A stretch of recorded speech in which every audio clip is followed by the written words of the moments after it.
All right, let's jump right in. Today, we are going to build your toolkit for one of the most important skills you'll ever need, introducing yourself in Korean. We're going to go through a whole conversation, step by step, from that first hello all the way to a smooth goodbye. So, you ready for this? Because by the time we're done here, you are going to have all the essential pieces for a real-world chat in Korean. Let's get to it. First things first, how do you kick off a conversation and make a really great first impression? Well, it all starts with two incredibly important phrases. This right here, this is your golden ticket. 안녕하세요. It is the perfect, all-purpose, polite greeting. You can use it with anyone, anywhere. Seriously, if you only learn one word, this is the one. So let's break that down. Just try saying it with me. 안녕하세요. See? And a little pro tip. A slight bow of the head when you say it adds a really nice touch of respect. And just like that, you're speaking Korean.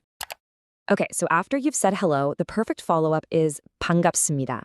This one adds this immediate layer of warmth and shows that you're genuinely happy to be meeting them. And when you put them together, it's a perfect 1-2 punch. Just imagine it. 안녕하세요, 반갑습니다. Boom. With just those two phrases, you've started the conversation politely, warmly, and with a ton of confidence.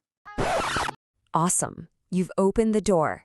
Now for the main event, sharing a little bit about who you are. So picture this. You've just said, nice to meet you. The other person is obviously going to want to know, who are you? So you have to be listening for the question that is almost definitely coming your way. And this is that question, 이름이 뭐예요? The second you hear that, it's your cue. That's them asking for your name. It's super helpful to just train your ear to catch this exact phrase. And the answer couldn't be easier. You literally just take your name and tack on 입니다 at the end. So if your name is Heather, you say 헤더입니다. If you're David, it's David입니다. It's a simple little plug-and-play formula. Okay, so they know your name. The next thing people are usually curious about is your background. So they'll probably ask, 어디에서 왔어요? Which just means, where are you from? And guess what? Just like with your name, there's another super simple formula for this. You just take your country and add 에서 왔어요. So if you're from America, you'd say 미국에서 왔어요. The example here, I'm from Korea, is 한국에서 왔어요. See how that works? The conversation is really flowing now, isn't it? The next common stop is your job. You'll probably hear, 무슨 일이에요? That's just the classic question. So what do you do? Now, obviously, you could get super specific here, but these two answers are fantastic catch-alls. If you're a student, you just say 학생이에요. And if you have an office job, a really common answer is 직장인이에요. Just pick whichever one fits you best. Okay, let's put that all together into your core introduction package. You can practice this as one single thought. Hello, my name is, I'm from, and I'm A. That covers all the absolute must-knows for first meeting. You have completely nailed the essentials. But what if you want to add a little more flavor and keep the chat going? Let's talk about how to say where you actually live. So, the question you might hear is 어디 살아요? No, wait. This sounds a lot like where are you from, but it's different. This is asking about the city you live in right now. It's a great follow-up question that builds a bit more of a connection. And yep, you guessed it, another easy pattern. Just say your city's name and add 에 살아요. So I live in Seoul becomes 서울에 살아요.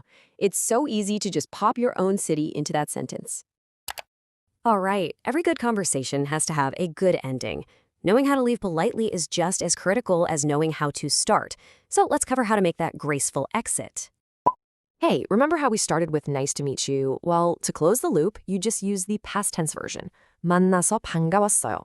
It's the perfect bookend of the conversation, and it clearly signals that things are wrapping up.